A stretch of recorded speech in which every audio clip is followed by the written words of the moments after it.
Hello, students. Welcome back. This is Rish Dixit from Equity Analytics, a registered analyst.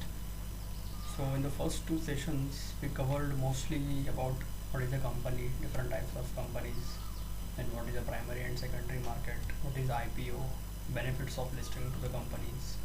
Then stock exchange के बारे में हमने discuss किया, Bombay stock exchange, national stock exchange कब आए थे, उनका एस्टेब्लिशमेंट कैसे रहा, वो सब चीज़ें। देन स्टॉक मार्केट का इंडेक्स क्या है, निफ्टी 50 क्या है, वो कैसे बनता है, उसके बेनिफिट्स क्या है, इंडेक्स क्यों बनाते हैं, वो सब चीज़ें हमने देखी। वैसे भी सेंसेस की चीज़ें। बाद में पार्टिसिपेंट्स इन द मार्केट्स कौन कौन है, managers to the issue register, underwriter, bankers, financial institution, उनका रोल क्या होता है, ये सब चीज़ें हमने देखी। डिपॉजिटरी पार्टिसिपेंट, डीपी और ब्रोकर, सब ब्रोकर क्या होते हैं वो हमने देखा। अब हम फोकस करेंगे कुछ की कंसेप्ट पे शेयर मार्केट के। जैसे कि अभी ये देख रहे हो, this is concept of face value of a stock. तो डेफिनेशन क्या है, the market value represents the current value that one share of stock trades at. The face value also known as par value is the legal capital of the share. The face value of the stock has no effect on the value of the stock but has a legal accounting consequence. So market में जो price trade करती है वो होती है market price, share market price. जैसे कि आप एग्जांपल देखोगे, हमने वो देखा ICICI बैंक का, तो फ्राइडे को क्लोज हुआ था 288 के आसपास। तो 288 is the market value of the stock. वहीं पर आप देखा जाए तो यहाँ पे फेस वैल्यू भी दिया हुआ है। देखिए, face value is ₹2। This is nothing but a accounting value for the company. अगर आप देखोगे,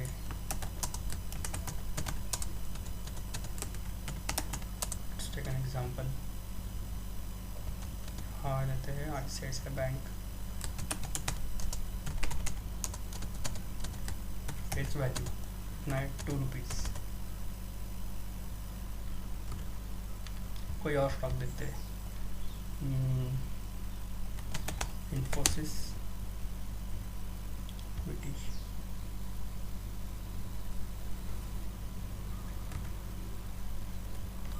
ये फेस वैल्यू की मार्केट वैल्यू क्या था, 288। इन्फी, इन्फी का कल का क्लोजिंग कितना है, 588। तो हमने यहाँ पे लिखा मार्केट प्राइस 588। फेस वैल्यू क्या है देखते हैं, फेस वैल्यू इनका ₹5। कोई और company, let's say Maruti Suzuki. Maruti का कल का प्राइस क्लोजिंग रहा है ₹4011।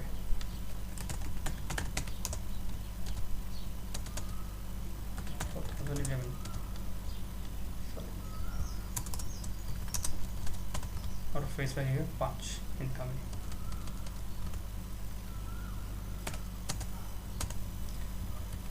अब देखते हैं कि इसका यूज़ कैसे होता है। सो शेयर कैपिटल कैलकुलेट करने में फेस वैल्यू का यूज़ होता है। कॉर्पोरेशन शेयर कैपिटल और capital stock is the portion of a corporation equity that has been obtained by the issuer of the shares in the corporation to the shareholder. So usually share capital may also donate the number of types of shares that compose a corporation structure. तो example लेके, थोड़ा technical language है, example लेके बताता हूँ। A company A issues 1000 shares of face value 5 each at a price of 100। ठीक है, तो वो आप देखते हैं कैसे होता है एक्सेल में। लेट्स से कि ICICI बैंक ने शेयर्स इशू किए 10,000 एट अ प्राइस ऑफ ₹100। तो टोटल कैपिटल उनका कितना ऐड हुआ, इतना नया पैसा उनके पास आया है, तो कितना होना चाहिए इंटू दिस। ठीक है, तो क्या मतलब है उसका, 10,000 इंटू 100, 10 लाख रुपए। बट ये अकाउंटिंग में एंट्री कैसी जाती है, क्योंकि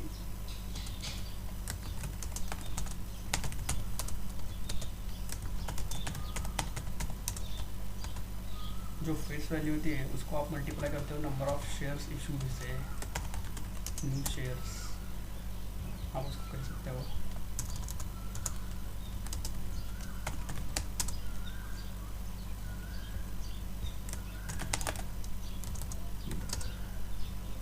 तो शेयर कैपिटल आपका आप निकालना है इससे, तो number of new shares issued into your face value. So 20,000 जो है यहाँ पे वो होगा आपका शेयर कैपिटल में ऐड। सो 2 रुपये उनकी है face value. Actual share issue हुआ है 100 रुपये में, 2 रुपये है फेस वैल्यू, तो बचा कितना 98 rupees. So 98 into 10,000, this is your 9,80,000। So 9,80,000 to 20,000, so वो आएगा आपका 10 लाख, जो कि ये फिगर है। That is your total capital added. बस अकाउंटिंग एंट्री में दिखाने के लिए उसको ऐसे इंटरप्रेट किया जाता है कि share capital and share premium account, this is just nothing but accounting entry. जब डिविडेंड डिक्लेयर होता है तो इसका यूज़ होता है, हम लोग बाद में देखेंगे कि कैसे ये लिंक्ड है।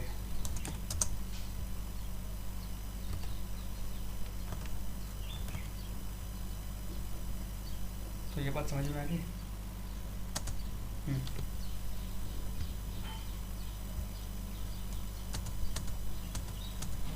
तो अभी नेक्स्ट पॉइंट है डिविडेंड का। डिविडेंड क्या है basically? A dividend is payment made by a company और corporation to its shareholders usually as a distribution of profits. When a company earns profits or surplus amount they have, they can declare a dividend. और usually जब कंपनियाँ साल भर का इस कारोबार करके प्रॉफिट कमाती है तो शेयर होल्डर्स को वो हर साल कुछ ना कुछ कमाई का हिस्सा एज अ डिविडेंड करके डिक्लेयर कर देती है, उनको बांट देती है। बट ये जो डिविडेंड होता है वो डिक्लेयर होता है फेस वैल्यू पे और ना कि उसके मार्केट प्राइस पे। तो अगर एग्जाम्पल देखें तो ये है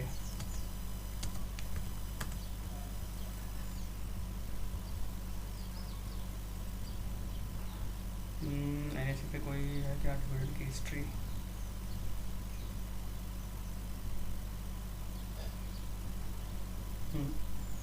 let's check it on Moneycontrol.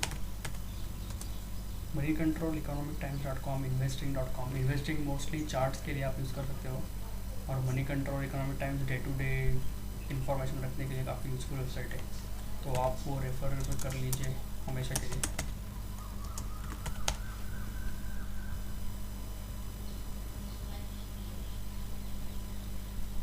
Money control पे कोई भी शेयर आप डालोगे तो उसका आपको प्राइस यहाँ पे आ जाएगा और बाकी सारे डिटेल्स भी आ जाएंगे कि उनका करंट मार्केट कैप क्या है, बाकी सब चीज़ें क्या है, ग्राफ भी आता है यहाँ पे, P ratio, other details, dividend. तो यहाँ पे उन्होंने डिविडेंड कितना दिया है 50%।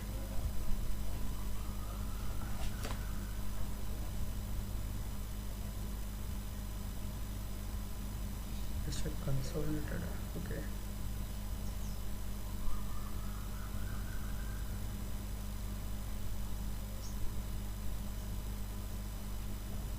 और इवन गूगल पे आप चेक कर सकते हो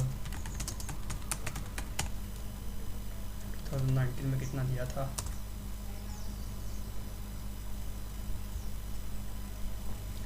लेटेस्ट जो है साल ख़त्म होने के बाद 2019 का they announced effective date of 22/07/2019। Effective date मतलब क्या है? इस डेट पे जिन लोगों के डीमैट अकाउंट में ICICI बैंक के शेयर रहेंगे 22/7 को, उनको सबको ये मिलेगा dividend and they have declared 50% as the final dividend. 50% मतलब कितना? 1 रुपया पर शेयर। तो वही बात हो गई कि जो हमने डिस्कस किया था, डिविडेंड है 50%, मतलब 1 रुपया। 1 रुपया क्यों? क्योंकि उसकी फेस वैल्यू है 2 रुपये का 50% कितना होता है? 1 रुपया। तो इसलिए 50% मतलब 1 रुपये का डिविडेंड वो इशू कर रहे हैं।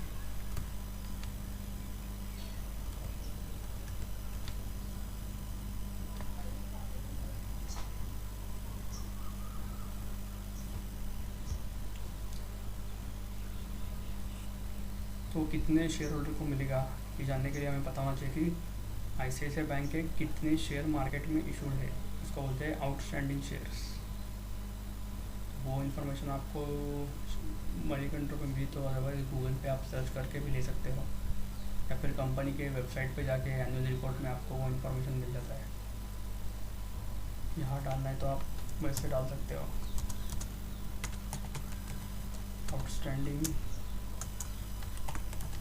Shares.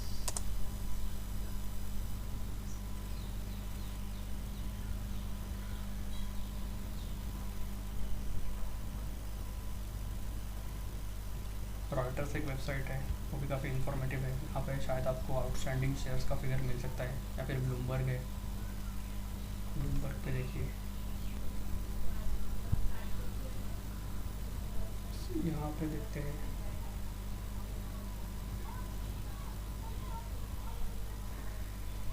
C shares outstanding in millions. तो ये डेटा है मिलियंस में, 6472 पॉइंट।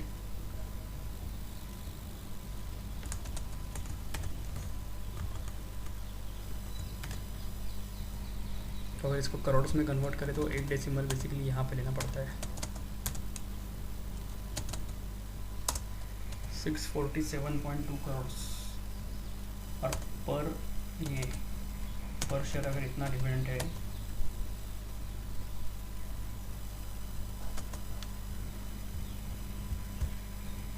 तो दिस इनटू दिस, ये हो गया total dividend paid. ICICI bank इतना डिविडेंड पे करेगी, 647 करोड़, क्योंकि 1 रुपया पर शेयर का डिविडेंड है और total number of shares outstanding है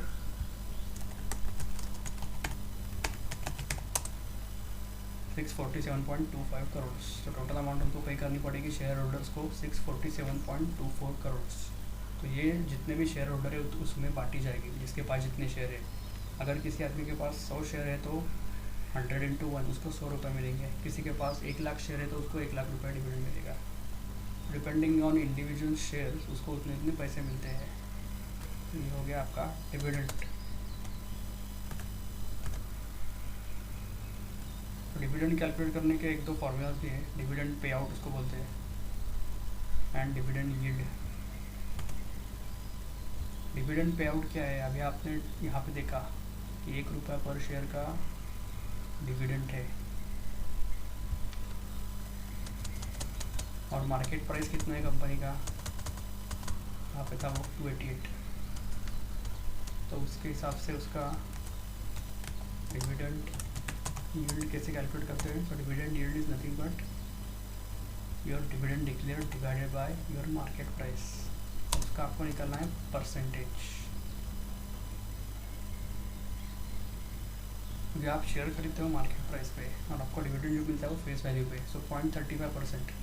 सो अगर आप सिर्फ डिविडेंड इनकम देख रहे हो शेयर प्राइस का नॉर्मल गेन या लॉस छोड़ के, तो वो एक 0.5 के आसपास है, मतलब आधा %। तो उसमें से उतना इनकम आपको मिलता नहीं है यूजुअली। जो गवर्नमेंट कंपनी होती है उनके डिविडेंड यील्ड्स थोड़े ज़्यादा होते हैं, लाइक 3% 4%, क्योंकि उनकी शेयर प्राइसेस कम होती है और उनका रिटर्न शेयर प्राइस से ज़्यादा नहीं आता, तो उसके आपको डिविडेंड यील्ड ज़्यादा दिखेंगे, 3% 4%। और अदरवाइज़ मोस्टली जो बड़ी बड़ी कंपनियाँ हैं उनके सबके आपको 1% या उससे भी कम दिखाई देंगे। ये हो गया आपका डिविडेंड यील्ड।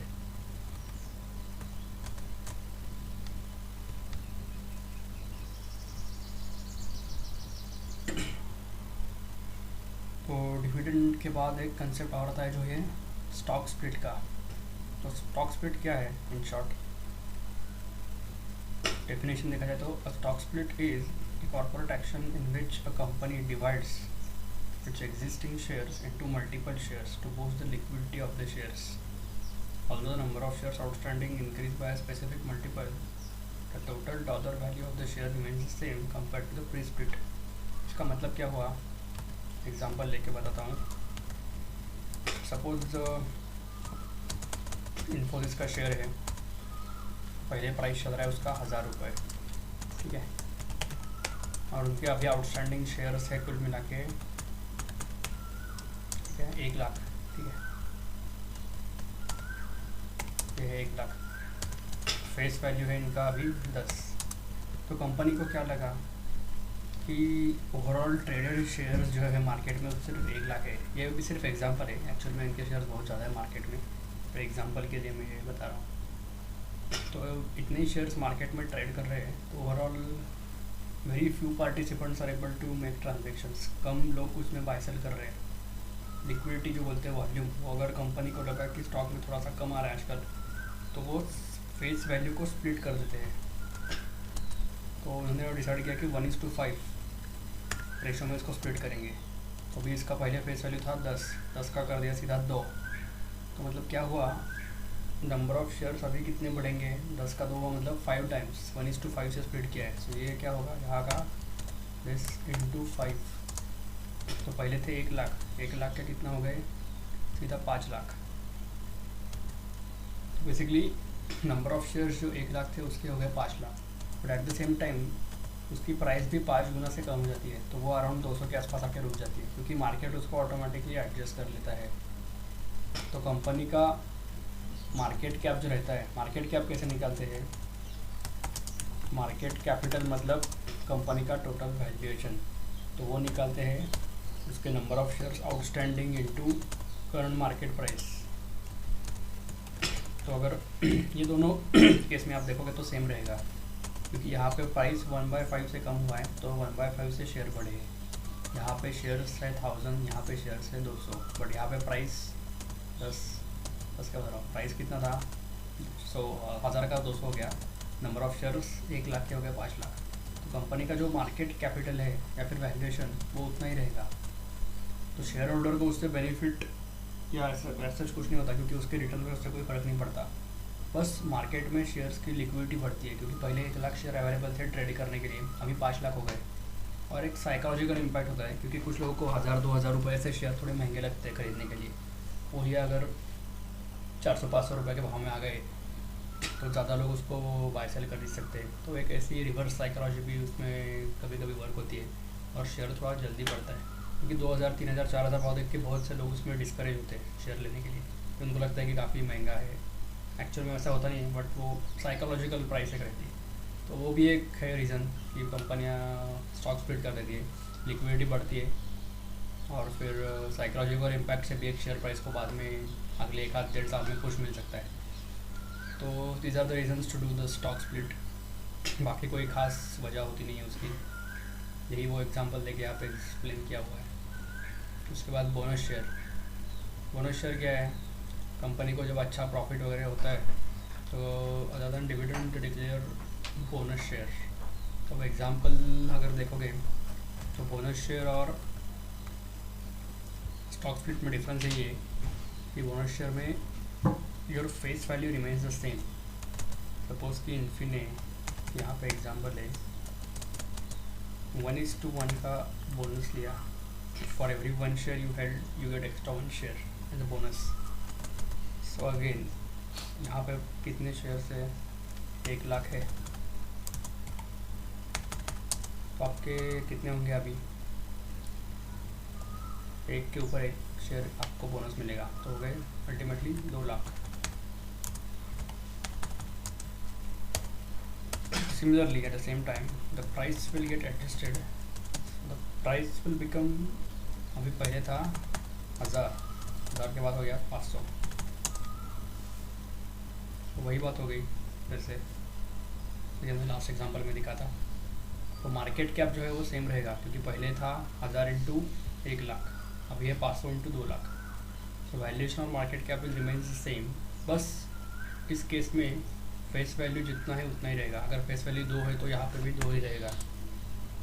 तो उसमें डिफरेंस क्या है बोनस में, अगर स्टॉक स्प्लिट किया तो जो आगे जाके डिविडेंड जो मिलता है वो बाद में कम हो सकता है, क्योंकि अगर dividend pay out ratio company same रखती है, लेट्स से कि 50% का कंपनी का डिविडेंड पे आउट रेशो है, तो आपके 1 लाख शेयर से 1 रुपया डिविडेंड है डिक्लेयर किया हुआ, टोटल अमाउंट कितना मिलेगा आपको, 1 लाख रुपये, ठीक है। वही स्टॉक स्प्लिट करने के बाद हो गया आपके 5 लाख। तो अभी डिविडेंड फेस वैल्यू कम हो गया है, फेस वैल्यू यहाँ पे था 10, यहाँ पे 2, तो 10 पे 1 मतलब यहाँ पे डिविडेंड डिक्लेयर करेंगे वो 0.2, अगर उन्होंने सेम ये रखा तो dividend pay out ratio. So ultimately आपको पैसा उतना ही मिलेगा।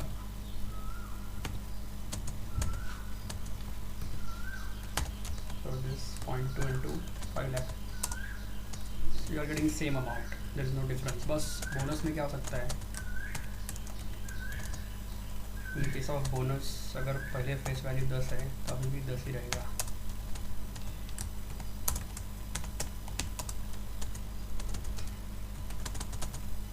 बोनस एक से एक है तो आपके शेयर्स हो गए double.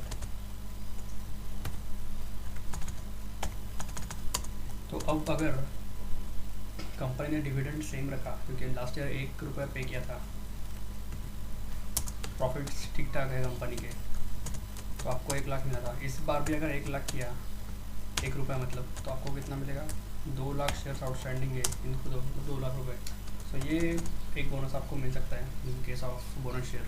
So only difference between bonus share and split is your face value remains same in case of bonus shares, whereas in case of stock split it will get adjusted। Stock price दोनों जगह में adjust होती है। यहाँ पे 1 से 1 bonus है तो प्राइस आधा हो जाएगा, यहाँ से 1 से 5 तो प्राइस 1/5 से कम हो जाएगा। Only difference is face value, ठीक है।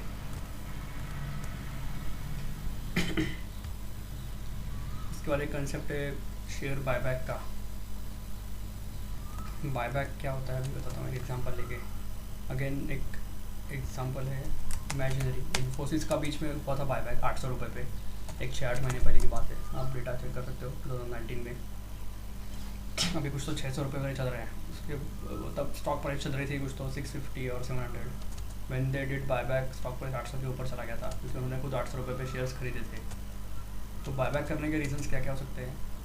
अगर कंपनी को लगे कि मार्केट वैल्यू जो है कंपनी के स्टॉक की वो अभी अंडर वैल्यूड है, और उनको लगता है कि थोड़े से इस लेवल पे हम खुद ही शेयर बाय करें, तो मार्केट में से शेयर्स का सप्लाई थोड़ा सा कम हो जाएगा, और बाद में जाके लिक्विडिटी और डिमांड जब बढ़ेगी तो ऑटोमेटिकली शेयर प्राइस को पुश मिलेगा।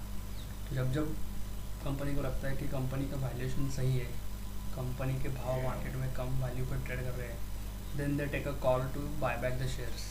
10-15%, 20% यूजुअली वैसे बाय बैक होते हैं। It's basically to support the stock price in the market. whenever the promoter buys, it gives a strong signal that they believe in their company।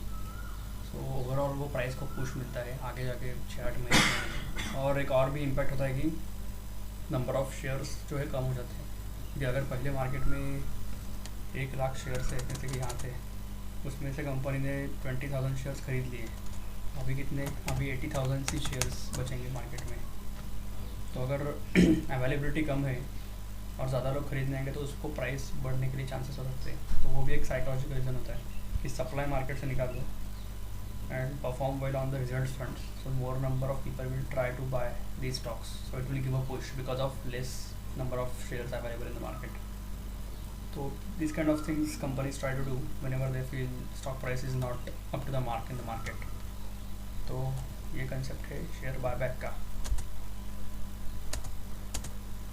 Next part में हम लोग cover करेंगे fundamental analysis और उसकी सब details.